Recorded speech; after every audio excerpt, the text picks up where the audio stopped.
মানিকগঞ্জের শিবালয় উপজেলার পাটুরিয়া লঞ্চঘাট জেটি ভেঙে যাওয়ায় অস্থায়ীভাবে চালু থাকা লঞ্চ সার্ভিসও বন্ধ হয়ে গেছে। পাটুরিয়া লঞ্চঘাটের ম্যানেজার পান্নালাল নন্দী জানান, মূল লঞ্চঘাট পদ্মার স্রোতে জেটি ভেঙে যাওয়ার পর মঙ্গলবার বিকালে লঞ্চগুলোকে পাশের ২ নম্বর ফেরিঘাটের পন্টনে সরিয়ে নেওয়া হয়।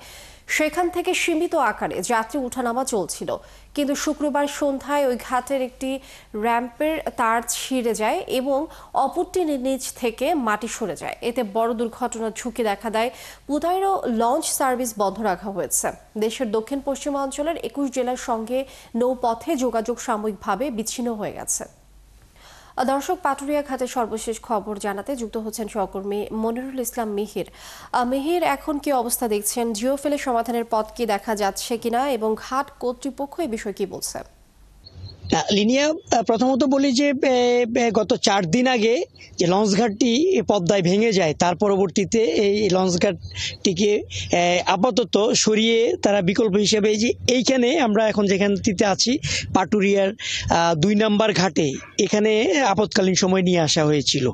কিন্তু গতকাল আবার আরেকটি বিপর্যয়। গতকাল এই ২ নম্বর ঘাটের যে পন্টুনটি আছে, পন্টুনের গায়ে উঠানামার যে র্যাম্পের তার ছিঁড়ে যায় এবং র্যাম্পটি নদীতে ভেঙে যায়। এটি প্রবল স্রোতের কারণেই। এই ক্যামেরাতে জাস্ট আপনি যেমনটি দেখতে পাচ্ছেন, এই যে র্যাম্পটি একটি র্যাম্প নদীতে পড়ে আছে, আর পাশের যে র্যাম্পটি সেখানে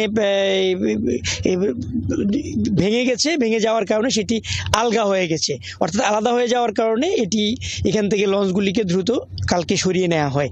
এখন লঞ্চ চলাচল বন্ধ আছে। সেটিকে এখন আরেকটি যে ঘাট আছে আপাতত ১ নম্বর ঘাট, সেখানে লঞ্চগুলিকে বেঁধে রাখা হয়েছে।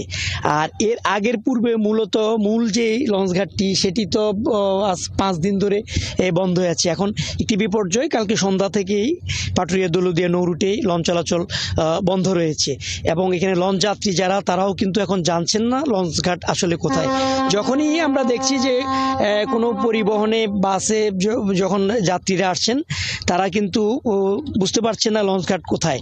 পরবর্তীতে তারা আবার ফেরিতে কেউ চলে যাচ্ছেন, আবার কেউ একটা বিড়ম্বনায় পড়ছেন, অর্থাৎ এই অবস্থা। আর লঞ্চ ঘাট কর্তৃপক্ষ যারা আছেন তারা বলছেন যে তাদের একটা দাবিও ছিল যে তাদের ১ নম্বর ঘাটের পাশেই যে সেখানে লঞ্চ ঘাটটিকে স্থাপন করে দেওয়ার জন্য, কিন্তু বিএডব্লিউটিএ কর্তৃপক্ষ এই বিষয়ে কোনো ধরনের কোনো ব্যবস্থা নেয়নি। আমরা বিএডব্লিউটিএ এর নির্বাহী প্রকৌশলীর সাথে কিছুক্ষণ আগে যখন টেলিফোনে কথা বলছিলাম, তারা তখন বলছিল যে তাদের আসলে এখানে এই মুহূর্তে প্রাকৃতিক বিষয় কিছুই করার নেই, যার কারণে তারাও বলছে যে তারা একটা বিড়ম্বনার মধ্যে। তবে আজকে তাদের ঊর্ধ্বতন কর্তৃপক্ষ, তাদের চিফ ইঞ্জিনিয়ার আসবেন এবং সরজমিনে পরিদর্শন করবেন, করে পরবর্তীতে তারা একটা সিদ্ধান্ত নেবেন যে আসলে লঞ্চঘাটটা কোথায় রাখা যায়। এখন পর্যন্ত লঞ্চ চলাচল বন্ধ আছে। লিনিয়া, মনিরুল ইসলাম মিহির, অনেক ধন্যবাদ। আমরা এ বিষয়ে আরও জানবো পরবর্তী সংবাদ সংযোগে। আপনি যুক্ত থাকুন আমাদের সঙ্গে। দর্শক, পাটুরিয়া ঘাটে সর্বশেষ খবরাখবর আমরা জানছিলাম সহকর্মী মনিরুল ইসলাম মিহিরের কাছ থেকে।